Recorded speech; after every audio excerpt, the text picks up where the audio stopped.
Good evening and welcome to 60 Minutes. Now is an exciting time of the year for thousands of young Australians who've taken the leap from high school to university.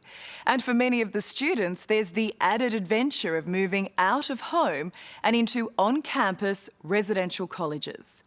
But as we expose tonight, there's a sinister underbelly to many of these residences, a seedy culture of degrading initiation rituals. The hazing, as it's called, is often dismissed as university tradition or harmless fun. But for the many victims who've been subjected to humiliating bullying and sexual assaults, it's anything but. And what's even worse, the administrators of these colleges, those people responsible for looking after the students, are actually looking the other way. A young man commits suicide. A young woman is raped. Another is traumatised by a week-long ordeal of shocking and degrading initiation rites. Some of them are completely broken. Some of them drop out of their degrees. Some of them self-harm, and as we've heard, some of them will suicide. Tonight, we go behind the closed doors of Australia's most prestigious residential colleges and confront those who want to keep their secret rituals hidden from the public eye. Did you specifically say to her, I have seen naked men, I was forced to watch pornography and people simulating sex? Yes.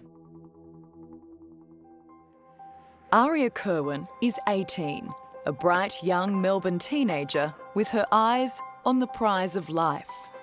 After high school, she had multiple university offers, allowing her to choose her university and her degree very carefully. It would be Adelaide Uni, and a degree in law and biomedical science. In which students are accepted as mature. And she and her parents chose her residential college with equal care. It would be St Mark's, expensive and prestigious. So you felt very comfortable heading off to university, that you were going to a safe place? Yeah, absolutely. Couldn't have been further from the reality, could it? Exactly.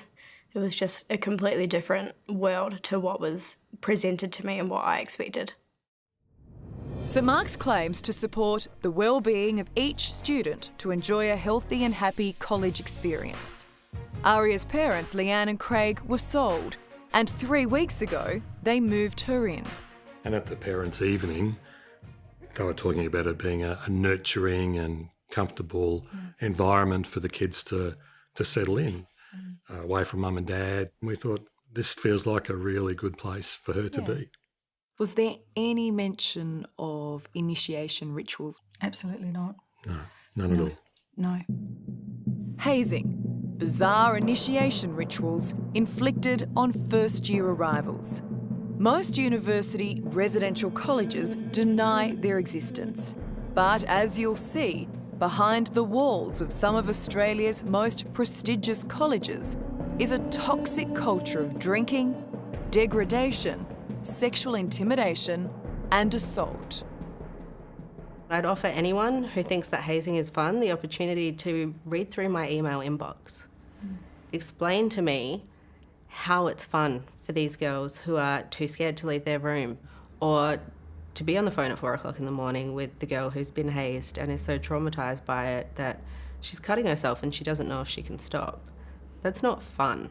Shana Bremner is co-author of The Red Zone, a damning new report on hazing in university residential colleges across the country. If you look at the list of universities where hazing rituals take place, the University of Sydney, Melbourne, Adelaide, Queensland, WA, New South Wales, Newcastle, ANU in Canberra, Macquarie, James Cook and UNE. Yep. What's that tell you? It tells me that it's not a coincidence. It's a huge problem. It's nationwide and it's been going on for decades and it's still going on today. For Aria Kerwin, the first sign that there was a dark side to St Mark's was the evening of February 17, only her third night in the college. Drunken, older students went on a rampage through the building. They were like blasting like megaphone sirens and banging on our doors telling us to like get the fuck up. And we were told that we were fuck ups. We didn't deserve to be at St. Mark's, and they were all drinking, jeering at us, yelling at us for what was about to happen. Aria and nearly 100 first years, freshers as they're called, were jammed into St. Mark's tiny pond with older students abusing them. Put your fucking head under, like you're not doing it properly, like put your head under. The following morning, the freshers were forced to perform a variety of humiliating acts. I was made to eat a watermelon after like 4 or 5 other people had already spat into it.